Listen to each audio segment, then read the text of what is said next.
People used to think travel got expensive when you booked the flight or the hotel. Now, in more and more places, the price starts before you even really arrive. Cities, islands, and tourism hotspots are beginning to charge visitors new entry fees, tourist taxes, day trip surcharges, and access payments that did not exist a few years ago. And if this feels like a sudden global trend, that is because it is. Famous destinations are no longer just trying to attract tourists. Many of them are trying to control them. At first glance, these fees look simple. A city adds a visitor tax. An island adds a reservation charge. A cruise passenger pays a landing fee. A day tripper needs to book access in advance. The amount might not sound huge on its own, but the meaning is bigger than the number. These places are sending the same message in different ways. Unlimited tourism is no longer the goal, because many destinations have reached a point where success became a problem. When a place becomes globally famous online, travel demand can rise faster than local systems can handle.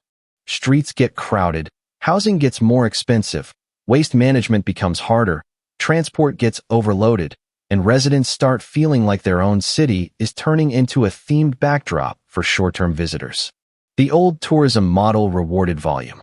The new one is starting to reward control. That is why these fees are spreading in slightly different forms. Some places want to raise money for cleanup, infrastructure, and preservation. Some want to discourage the cheapest, fastest, highest volume visits.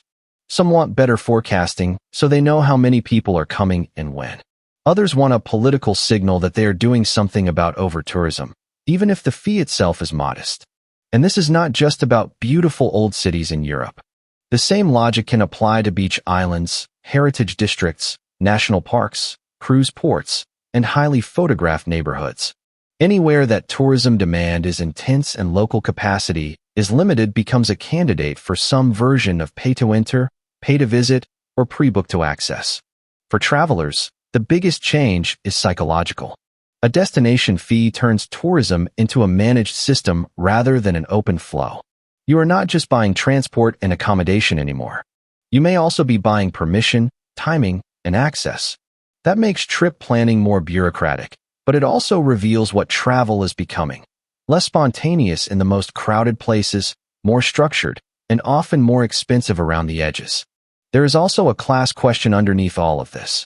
When destinations add fees, they often say the goal is sustainability, preservation, or better visitor management.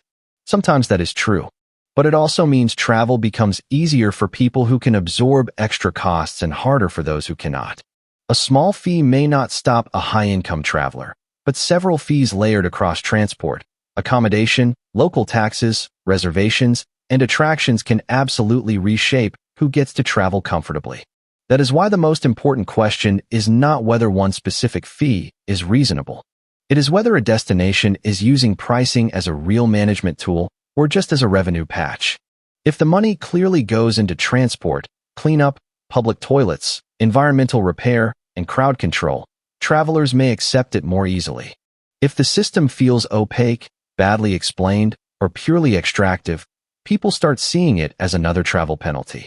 For cities, though, the incentives are obvious. If millions of people want to come anyway, then charging a little more looks politically safer than continuing to absorb the social cost for free. In that sense, visitor fees are part of a larger shift. Destinations are moving from tourism promotion to tourism regulation, and this trend will probably expand. Expect more reservation systems, more peak day surcharges, more cruise-specific fees, more destination taxes tied to environmental goals, and more situations where the true cost of a trip only becomes clear after you stack all the small charges together.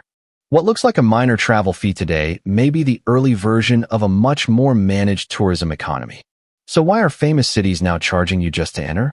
Because mass tourism became too successful, and destinations are trying to turn popularity into a controllable system instead of an endless crowd. If you want more explainers on how global travel is changing in ways most people do not notice until they pay for it, subscribe for the next one.